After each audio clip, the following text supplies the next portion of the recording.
Ladies and gentlemen, welcome to the second installment of Deer Facts with the Guillotine. Yours truly. My name is Seth Gills.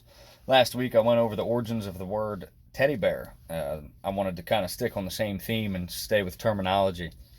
So, early in the 18th century, when we were first settling this beautiful continent that it is the US of A, European settlers and Native Americans would exchange furs, wild game furs, muskrats, coons, white-tailed deer, elk, bear, what have you.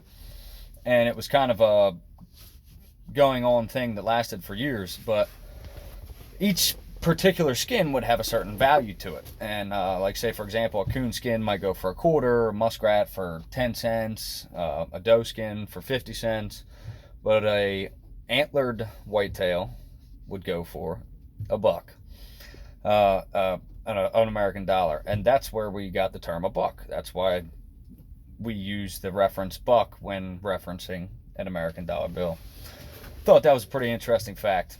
I think it's pretty amazing how interwoven archery and hunting is with the history of mankind. Fred Bear said that the history of the bow and arrow is the history of mankind, and I find that rings pretty true. All the way back to 64,000 years ago, when hunters and gatherers were using archery equipment even that long ago to find food and wild game for their families, to Genghis Khan and his horseback horde of archers conquering most of the known world at the time and more real estate than any other ruler ever in history. He did that with the bow and arrow. All the way up to the modern era with the compound bow's invention in the 60s. It's now primarily used as a means of a hobby, but also still to support and feed our families and a general way of life for archers and hunters alike. With that, I'd like to thank everybody's support. Give us a like and a follow. I am a co-host of a podcast called Beers and Deers.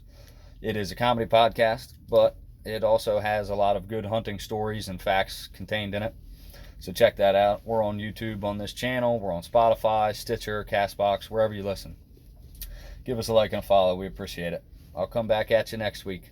Get out in the woods, get some meat in them freezers.